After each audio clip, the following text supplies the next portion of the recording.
Hello friends, welcome to this video. आज का हमारा टॉपिक है भारतीय संविधान सभा। आज हम इस वीडियो में भारतीय संविधान सभा ये जो टॉपिक है इसको अच्छी तरह से कवर करेंगे और जितने भी इस टॉपिक से प्रीवियस ईयर में क्वेश्चंस पूछे गए हैं उन सबको हम देखने वाले हैं इस वीडियो में। तो उम्मीद करता हूँ वीडियो में आप लास्ट तक बने रहेंगे। ये टॉपिक देखने के बाद जितने भी वनडे एग्जाम्स होते हैं ना आपके, उसमें इस टॉपिक से जितने भी क्वेश्चन पूछे जाएंगे वो इस वीडियो को देखने के बाद वो जो आपके क्वेश्चंस होंगे ना वो 100% फंसने वाले हैं इस वीडियो को देखने के बाद। तो आप बस तसल्ली से इस वीडियो को देखते रहिए और जो आपको ऐसा पॉइंट लगता है जो आपको नहीं पता है उसको आप नोट कर लेना। ठीक है, तो शुरू करते हैं हम। सबसे पहले देखो, सबसे पहला पॉइंट हमने बनाया है, मैंने अच्छी तरह सारे क्वेश्चन ये छांट रखे हैं। तो भारतीय संविधान सभा हमारा टॉपिक है आज का। तो इसमें पहला जो पॉइंट है, देखिए इसमें ये दे रखा है कि जो संविधान सभा है इसका जो गठन है ना वो 1946 में हुआ था। तो गठन जब हुआ था इससे पहले हम जान लेते हैं जो संविधान सभा थी इसकी जो शुरुआत है वो मतलब कब हुई थी। तो देखिए यहाँ पे होता क्या है कि कैबिनेट मिशन आता है भारत में। ठीक है, कैबिनेट मिशन आता है भारत में। तो कैबिनेट मिशन भारत में कब आता है? 24 मार्च 1946 को। तो आप डेट याद रखना, कैबिनेट मिशन जो है भारत में कब आता है? 24 मार्च 1946 को।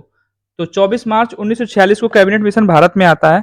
ये मिशन जो है उस समय ब्रिटिश प्रधानमंत्री थे क्लीमेंट एटली, उनके द्वारा भेजा गया था।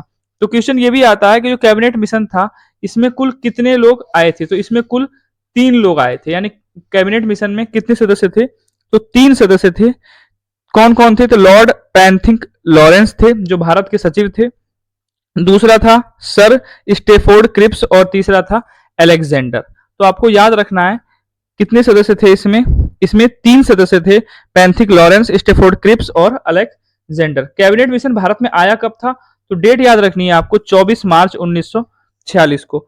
और ये जो कैबिनेट मिशन भारत में आया था तो इसका पर्पज क्या था? तो इसका जो मेन उद्देश्य था यही था कि भारत को शांतिपूर्ण ढंग से स्वतंत्रता देना यानी आजादी देना और एक संविधान सभा का गठन करना जिससे संविधान बने इस देश का और आगे ये देश एक आजाद देश के रूप में सुचारू रूप से चल पाए। ठीक है, लेकिन हिंदू मुस्लिम एकता जो थी वो नहीं थी, तो इसलिए कैबिनेट मिशन बाद में फेल हो गया। तो यहाँ पे अगर मेन जो सवाल है वो हमारा ये है कि कैबिनेट मिशन भारत में आया कब था? तो 24 मार्च 1946 को आया था।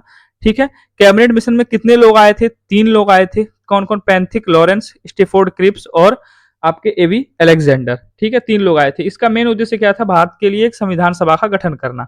तो आपसे क्वेश्चन अगर ये आएगा किस मिशन के तहत भारत में संविधान सभा का गठन हुआ था? तो कैबिनेट मिशन के तहत भारत में संविधान सभा का गठन हुआ था। ये आया कब था? 24 मार्च 1946 को। तो अब हम देख लेते हैं, यहाँ पे हमने पॉइंट बना रखे हैं कि संविधान सभा गठन कब हुआ था। तो गठन हुआ था, ये मार्च में आया, लेकिन गठन हुआ कब? जुलाई 1946 में। संविधान सभा गठन कब हुआ? जुलाई 1946 में। दूसरा पॉइंट है हमारा, प्रारंभ में संविधान सभा में कुल कितने सदस्य थे? 389 सदस्य थे। लेकिन जब भारत का विभाजन हुआ उसके बाद संविधान सभा में सदस्यों की संख्या कितनी हो गई? 299। बाकी के जो सदस्य थे वो कहाँ चले गए? पाकिस्तान चले गए। तो 299 सदस्य आजादी के बाद बचते हैं। लेकिन जब फाइनल फाइनल जब होता है यानी संविधान सभा की जब अंतिम बैठक होती है 24 जनवरी 1950 को, तो उस दिन संविधान सभा पे कुल कितने लोगों ने हस्ताक्षर किया था? 284 लोगों ने हस्ताक्षर किया था। आपको याद क्या रखना है, जब संविधान सभा का गठन हुआ जुलाई 1946 में, उस समय सदस्य कितने थे? 389 यानी 389। बाद में जब पाकिस्तान का और हिंदुस्तान का बंटवारा हुआ उसके बाद संविधान सभा में सदस्यों की संख्या कितनी रह गई? 299। लेकिन 284 सदस्यों ने ही संविधान पर हस्ताक्षर किया था। ठीक है, जब संविधान बनके तैयार हुआ था। तीसरा पॉइंट है, संविधान सभा की पहली बैठक कब हुई थी? 9 दिसंबर 1946 को हुई थी संविधान सभा की पहली बैठक। कहाँ पे हुई थी? काउंसिल चैम्बर के पुस्तकालय भवन में हुई थी, जो कहाँ पे पड़ता है? नई दिल्ली में पड़ता है। देखो ये आपका बहुत ही इंपॉर्टेंट क्वेश्चन है, ये कई बार एग्जाम्स में रिपीट हो चुका है कि संविधान सभा की पहली बैठक कब हुई थी। तो याद रखना है संविधान सभा की पहली बैठक कब हुई थी? 9 दिसंबर 1946 को। नेक्स्ट है कि संविधान सभा के अस्थायी यानी टेम्पररी जो अध्यक्ष थे वो कौन थे? तो डॉक्टर सच्चिदानंद सिन्हा थे। ये संविधान सभा के सबसे बुजुर्ग व्यक्ति थे, इसीलिए इनको टेम्पररी यानी अस्थायी अध्यक्ष बनाया गया था। 9 दिसंबर, देखो 9 दिसंबर को क्या होता है? पहली बैठक होती है। 9 दिसंबर 1946 को प्रथम बैठक हुई तो इनको उसी दिन क्या हुआ, डॉक्टर सच्चिदानंद सिन्हा को अस्थायी अध्यक्ष के रूप में नियुक्त किया गया। लेकिन 11 दिसंबर 1946 यानी 2 दिन बाद, कितने दिन बाद, 2 दिन बाद 11 दिसंबर 1946 को डॉक्टर राजेंद्र प्रसाद को अस्थायी अध्यक्ष यानी परमानेंट अध्यक्ष निर्वाचित किया गया। तो आपको ये याद रखना है। अस्थायी अध्यक्ष कौन थे, तो वो थे सच्चिदानंद सिन्हा। लेकिन 11 दिसंबर 1946 को 2 दिन बाद ही डॉक्टर राजेंद्र प्रसाद को संविधान सभा का अस्थायी अध्यक्ष निर्वाचित किया गया। नेक्स्ट अगला देख लेते हैं हम। संविधान सभा में 2 उपाध्यक्ष भी थे, एच.सी. मुखर्जी जिनको 25 जनवरी 1947 को मतलब निर्वाचित किया गया उपाध्यक्ष के रूप में, और दूसरे थे वी.टी. कृष्णामाचारी, इनको 16 जुलाई 1947 को निर्वाचित किया गया था एज ए उपाध्यक्ष। ठीक है, अगला सवाल है अगला जो टॉपिक वो है पॉइंट है हमारा 6 नंबर पॉइंट है, ये बोल रहा है कि संविधान सभा में कुल कितनी महिला सदस्य थी। तो संविधान सभा में कुल कितनी महिला सदस्य थी, तो 15 महिला सदस्य थी। ठीक है, कौन कौन थी, अम्मू स्वामीनाथन, दक्षानी वेल्यादून, जी दुर्गाबाई, लीला रे, रेणुका रे, बेगम एजाज रसूल, कमला चौधरी, पूर्णिमा बनर्जी, सुचिता कृपलानी, विजया लक्ष्मी पंडित, सरोजनी नायडू, राजकुमारी अमृत कौर, हंसा मेहता, एनी मैस्क्रीन, मालती चौधरी। तो ये 15 महिला सदस्य थी संविधान सभा में। तो अगर आपसे क्वेश्चन आता है कि भारतीय संविधान सभा में कुल कितनी महिला सदस्य थी, तो भारतीय संविधान सभा में कुल 15 महिला सदस्य थी। ठीक है, अगला टॉपिक, अगला जो हमारा पॉइंट है वो देखते हैं हम। अगला पॉइंट ये बोल रहा है कि संविधान सभा की जो कार्रवाई है वो जवाहरलाल नेहरू द्वारा पेश किए गए उद्देश्य प्रस्ताव के साथ 13 दिसंबर 1946 को शुरू हुई थी।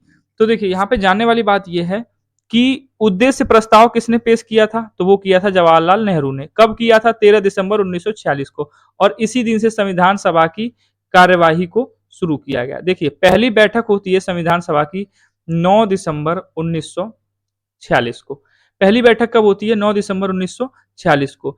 ठीक है, इसी दिन अस्थायी अध्यक्ष के रूप में सच्चिदानंद सिन्हा को नियुक्त किया जाता है। लेकिन 11 दिसंबर 2 दिन बाद 11 दिसंबर 1946 को अस्थायी अध्यक्ष के रूप में यानी परमानेंट स्थायी अध्यक्ष के रूप में नियुक्त किया जाता है डॉक्टर राजेंद्र प्रसाद को। ठीक है, अब 11 दिसंबर को अस्थायी अध्यक्ष के रूप में डॉक्टर राजेंद्र प्रसाद को नियुक्त किया जाता है। इसके ठीक 2 दिन बाद 13 दिसंबर को संविधान सभा की कार्रवाई शुरू की जाती है। किसके साथ, डॉक्टर जवाहरलाल नेहरू ने अपना उद्देश्य प्रस्ताव पेश किया और उसी के साथ साथ 13 दिसंबर को संविधान सभा की कार्रवाई को शुरू किया गया। ठीक है, तो ये आपको डेट याद रखनी है ऐसे कनेक्ट करके। नेक्स्ट जो है पॉइंट ये है कि संविधान सभा के संवैधानिक सलाहकार कौन थे, तो बी.एन. राव थे। क्वेश्चन आएगा संविधान सभा के संवैधानिक सलाहकार, तो बी.एन. राव। नेक्स्ट पॉइंट है संविधान सभा के सचिव कौन थे, तो एच.वी. राय आयंगर थे, यानी हुकुम सिंह वीर राय आयंगर थे। ठीक है, हुकुम सिंह वीर राय आयंगर थे संविधान सभा के सचिव। लेकिन शुरू में किसको बनाया गया था, एस.एन. मुखर्जी को, उसके बाद बनाया गया था एच.वी. राय आयंगर को संविधान सभा का सचिव। नेक्स्ट पॉइंट है संविधान सभा की प्रमुख समितियां व उनके अध्यक्ष, यानी जो संविधान सभा बनी तो उसमें कई सारी समितियां बनाई गई और उनके जो मेन अध्यक्ष थे उनके भी नाम दे रखे हैं यहाँ पे। तो देखिए संचालन जो समिति थी डॉक्टर राजेंद्र प्रसाद, राष्ट्र ध्वज संबंधित तदर्थ समिति वो भी, इसके भी अध्यक्ष कौन थे, डॉक्टर राजेंद्र प्रसाद। प्रक्रिया नियम समिति, इसके भी अध्यक्ष कौन थे, डॉक्टर राजेंद्र प्रसाद। यानी संचालन समिति, राष्ट्रध्वज संबंधी तदर्थ समिति और प्रक्रिया नियम समिति, इन तीनों समितियों के अध्यक्ष कौन थे, डॉक्टर राजेंद्र प्रसाद। पंडित जवाहरलाल नेहरू 2 समिति के अध्यक्ष थे, संघीय संविधान समिति और संघ शक्ति समिति। संघीय संविधान समिति और संघ शक्ति समिति, इन दोनों के अध्यक्ष कौन थे, पंडित जवाहरलाल नेहरू। और सरदार वल्लभ भाई पटेल थे प्रांतीय संविधान समिति और मौलिक अधिकारों एवं अल्पसंख्यकों एवं जनजातियों तथा बहिष्कृत क्षेत्रों के लिए सलाहकार समिति के अध्यक्ष थे सरदार वल्लभ भाई पटेल। ठीक है, और प्रारूप समिति जिसका संविधान मान्य हुआ उस वो समिति कौन सी थी, प्रारूप समिति, जिसे ड्राफ्ट कमेटी भी बोलते हैं, ड्राफ्ट कमेटी। इसके अध्यक्ष कौन थे, doctor Bhimrao Ambedkar. Draft committee में पूछता है सदस्य कितने थे, तो ड्राफ्ट कमेटी में सदस्य थे यानी प्रारूप समिति में सदस्य कितने थे, टोटल 7। ठीक है, तो प्रारूप समिति के जो अध्यक्ष थे वो थे डॉक्टर भीमराव अंबेडकर। देखो यहाँ पे दिया भी है अगले पॉइंट में, प्रारूप समिति के बारे में दे रखा है कि प्रारूप समिति जो थी इसका गठन हुआ था 29 अगस्त 1947 को। अच्छा 29 अगस्त को आपको पता है खेल दिवस भी मनाते हैं हम। ठीक है, तो ऐसे याद रखना, खेल दिवस वाले दिन 1947 को प्रारूप समिति का क्या हुआ था, गठन हुआ था। देखिए 9 दिसंबर 1946 को, मैं फिर रिपीट कर रहा हूँ, 9 दिसंबर 1946 को संविधान सभा की प्रथम बैठक होती है। 11 दिसंबर को डॉक्टर राजेंद्र प्रसाद को अस्थाई अध्यक्ष नियुक्त किया जाता है, ठीक है। और अस्थाई अध्यक्ष कौन थे? डॉक्टर सचिदानंद सिन्हा, ठीक है। 11 दिसंबर 1946 को राजेंद्र प्रसाद को अस्थाई अध्यक्ष नियुक्त किया जाता है और 13 दिसंबर को जवाहरलाल नेहरू ने उद्देश्य प्रस्ताव पेश किया संविधान सभा में। उसी दिन से संविधान सभा की क्या शुरू हो जाती है? कार्यवाही शुरू हो जाती है। तो 13 दिसंबर 1946 को संविधान सभा की कार्यवाही शुरू होती है, लेकिन 29 अगस्त यानी आप एक तरह से कह सकते हो 9-10 महीने के बाद यानी 29 अगस्त 1947 को प्रारूप समिति का गठन होता है। इसके अध्यक्ष कौन थे? डॉक्टर बी आर अंबेडकर, ठीक है। इसका गठन कब हुआ था प्रारूप समिति का? 29 अगस्त 1947 को। इसके अध्यक्ष कौन थे? डॉक्टर भीमराव अंबेडकर। प्रारूप समिति ने अपना जो प्रारूप है वो तैयार करने में 6 महीने से भी कम का समय लिया था और इस समिति ने कुल 141 बैठकें की थी। उतने में ही इन्होंने क्या किया था? एक संविधान बना दिया था, ठीक है। और 6 माह से कम समय लगा था इनको। अच्छा, संविधान सभा को इन्होंने जो अपनी रिपोर्ट प्रस्तुत की थी वो प्रस्तुत की थी 21 फरवरी 1948 को। इस समिति का गठन हुआ था 29 अगस्त 1947 को। इन्होंने अपनी रिपोर्ट प्रस्तुत कब की संविधान सभा में? 21 फरवरी 1948 को। अच्छा, इस समिति में कुल सदस्य कितने थे? प्रारूप समिति में तो 7 सदस्य थे, ठीक है। ये क्वेश्चन भी इंपॉर्टेंट है, आता है। अच्छा, इनके नाम अगर आपको याद हो जाए तो और बेहतर है। डॉक्टर भीमराव अंबेडकर, एन गोपाल स्वामी अयंगर, अल्लादी कृष्णा स्वामी अय्यर, कन्हैया लाल माणिक लाल मुंशी, जिसे हम के एम मुंशी भी कहते हैं, ठीक है, के एम मुंशी, सैयद मोहम्मद सादुल्ला, एन माधव राव को नियुक्त किया गया था बीएल मित्र के स्थान पे, टीटी कृष्णाचारी को रखा गया था डीपी खेतान की मृत्यु के बाद। तो ये 7 जो सदस्य हैं ये प्रारूप समिति के सदस्य थे, ठीक है। नेक्स्ट पॉइंट है 12 नंबर पॉइंट जो हमने लिखा है यहाँ पे, ये है कि देश के विभाजन के बाद संविधान सभा का पुनर्गठन हुआ। देखिए, संविधान सभा गठन कब हुआ था? 9 दिसंबर 1946 को। मैं बार बार रिपीट कर रहा हूँ, बहुत इंपॉर्टेंट क्वेश्चन है ये। 9 दिसंबर 1946 को पहली बैठक हुई थी, ठीक है। लेकिन और गठन कब हुआ था? जुलाई 1946 में संविधान सभा का। लेकिन जब देश का विभाजन हुआ उसके बाद संविधान सभा का पुनर्गठन होता है 31 अक्टूबर 1947 को। इस समय सदस्यों की कुल संख्या कितनी रह गई थी? 299। शुरू में कितनी थी सदस्यों की कुल संख्या? तो देखिए 384 थी। शुरू में कुल सदस्यों की कुल संख्या कितनी थी? सॉरी, 389 थी। कितनी थी? 389। तो प्रारंभ में सदस्यों की कुल संख्या थी 389। देश विभाजन हुआ, सदस्यों की संख्या हो गई 299, लेकिन हस्ताक्षर कितने लोगों ने किए? सिर्फ 284 लोगों ने संविधान पे लास्ट में अपने साइन किए हैं, ठीक है। देखो लिखा भी है यहाँ पे, संविधान सभा पर 284 लोगों ने सिर्फ हस्ताक्षर किया था।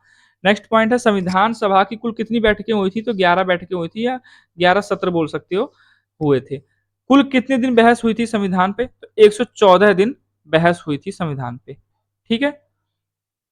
टाइम कितना लगा था संविधान को बनने में? तो 2 साल 11 महीना 18 दिन का टाइम लगा था। खर्च आया था 63,96,729 रुपए। भारतीय संविधान 26 नवंबर 1949 को बनके तैयार हुआ और इसीलिए 26 नवंबर को हम संविधान दिवस के रूप में मनाते हैं। संविधान जो है भारत का वो बनके तैयार कब हुआ? 26 नवंबर 1949 को, इसीलिए 26 नवंबर को हम क्या मनाते हैं? संविधान दिवस मनाते हैं। प्रारंभ में संविधान में 22 भाग, 395 अनुच्छेद और 8 अनुसूचियां थी, लेकिन वर्तमान में क्या है? 8 अनुसूची नहीं है, 12 अनुसूचियां हैं, यानी 22 भाग और 395 अनुच्छेद हैं। वो अलग बात है, इसमें भी 22 का कै ख ऐसे करके हो गया है। ऐसे करोगे तो 395 के पार जाएगा और भाग जो है वो 25 हैं, लेकिन अनुसूचियां कितनी हो गई हैं? अब 12 हो गई हैं, ठीक है। नेक्स्ट पॉइंट है संविधान सभा की अंतिम बैठक कब हुई थी? तो 24 जनवरी 1950 को हुई थी संविधान सभा की अंतिम बैठक, ठीक है। और इसी दिन डॉक्टर राजेंद्र प्रसाद को भारत का प्रथम राष्ट्रपति इसी दिन डॉक्टर राजेंद्र प्रसाद को भारत का प्रथम राष्ट्रपति भी चुना गया था और इसी दिन 24 जनवरी 1950 को ही राष्ट्रगान और राष्ट्रगीत को भी अपनाया गया था। तो देखिए यहाँ पे 24 जनवरी 1950 ये जो डेट है ना, ये इंपॉर्टेंट है। इस दिन 3 काम दिख रहे हैं हमें, कौन कौन से? देखिए, इस दिन क्या हुआ? संविधान सभा की अंतिम बैठक हुई। क्या हुई? संविधान सभा की अंतिम बैठक हुई, ठीक है। और दूसरा काम क्या क्या होता है? डॉक्टर राजेंद्र प्रसाद को इसी दिन क्या राष्ट्रपति नियुक्त किया गया। डॉक्टर राजेंद्र प्रसाद को इसी दिन राष्ट्रपति नियुक्त किया जाता है। और तीसरा काम क्या है? राष्ट्रगान, हमारा जो राष्ट्रगान है जनगण मन और जो हमारा राष्ट्रगीत है वंदे मातरम, तो राष्ट्रगान और राष्ट्रगीत को इसी दिन संविधान सभा द्वारा अपनाया गया, 24 जनवरी 1950 को। ठीक है, राष्ट्रगान किसने लिखा है? रविन्द्रनाथ टैगोर ने। राष्ट्रगीत किसने लिखा है? बंकिम चंद्र चटर्जी ने। कहां से लिया गया है? आनंद मठ से। ठीक है, तो ये इतनी बातें आपको याद रखनी है। नेक्स्ट पॉइंट है, डॉक्टर राजेंद्र प्रसाद ने भारत के प्रथम राष्ट्रपति के रूप में शपथ कब ली थी? 26 जनवरी 1950 को। नियुक्त किया गया था 24 जनवरी 1950 को, लेकिन शपथ कब लेते हैं वो? 26 जनवरी 1950 को। इस दिन भारतीय संविधान को भी लागू किया गया था, तभी से हम 26 जनवरी को गणतंत्र दिवस के रूप में मनाते हैं। ठीक है, 24 जनवरी 1950 को अंतिम बैठक हुई, राष्ट्रपति उनको मतलब चुना गया, लेकिन उन्होंने शपथ कब ली थी? 26 जनवरी 1950 को। संविधान बनकर कब तैयार हुआ? 26 नवंबर 1949 को, और लागू कब हुआ? 26 जनवरी 1950 को। इसीलिए हम 26 जनवरी 1950 को संविधान जब लागू हुआ, इसीलिए हम 26 जनवरी को क्या मनाते हैं? गणतंत्र दिवस यानी रिपब्लिक डे मनाते हैं। ठीक है, अगला 22वां जो पॉइंट बनाया है, यहाँ पे वो बोल रहा है कि भारतीय संविधान सभा द्वारा राष्ट्र ध्वज यानी जो हमारा तिरंगा है राष्ट्र ध्वज, उसको अपनाया गया था कब? 22 जुलाई 1947 को। याद रखना, 22 जुलाई 1947 को संविधान सभा ने राष्ट्र ध्वज के रूप में तिरंगे को अपनाया था। ठीक है, संविधान सभा का प्रतीक यानी मुहर क्या था? तो हाथी था। मूल संविधान, जो मूल संविधान है वो अंग्रेजी में लिखा गया है। ये किसने लिखा था? तो प्रेम बिहारी नारायण रायजादा, ये एक सुलेख घराने से थे। प्रेम बिहारी नारायण रायजादा, इन्होंने ही अंग्रेजी में भारतीय संविधान को लिखा है। और हिंदी में किसने लिखा है? तो वसंत कृष्ण वैद्य ने लिखा है हिंदी में। ठीक है, और जो भारत का जो संविधान है उसको अलंकृत किसने किया? उसके जो पन्ने हैं, उसके जो पेज है ना, उनको अलंकृत किया है नंदलाल बोस और राम मनोहर सिन्हा ने। राम मनोहर, यहाँ पे सिन्हा है, सिंह नहीं होगा, राम मनोहर सिन्हा और नंदलाल बोस, इन लोगों ने जो ये शांति निकेतन के कलाकार हैं ये लोग। शांति निकेतन कहाँ पड़ता है? पश्चिम बंगाल में। शांति निकेतन की स्थापना किसने की थी? रविंद्रनाथ टैगोर ने। ठीक है, तो शांति निकेतन के जो कलाकार हैं, इन्होंने संविधान के पन्नों को क्या किया था? अलंकृत किया था। उस पे मतलब जो भारत के जैसे महात्मा बुद्ध हैं उनके बारे में, रामायण महाभारत यानी भारत में जो जो चीजें हैं फेमस हैं, जो पुरानी चीजें हैं, ऐतिहासिक चीजें हैं, सिंधु सभ्यता जो है वो सब चीजों से इन्होंने डिजाइन कर रखा है, पन्नों पे अलंकृत कर रखा है अच्छा लगने के लिए संविधान को। तो कौन है ये लोग? नंदलाल बोस और राम मनोहर सिन्हा।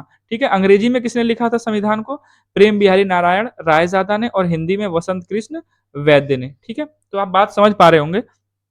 ठीक है, अब हमने यहाँ पे ये सारा जो भारतीय संविधान सभा है उसको हमने टॉपिक को क्लियर कर लिया है। अब हम इस पे कुछ क्वेश्चंस लगाते हैं जिससे हमारा सारे डाउट क्या होंगे? हमारे क्लियर हो जाएंगे।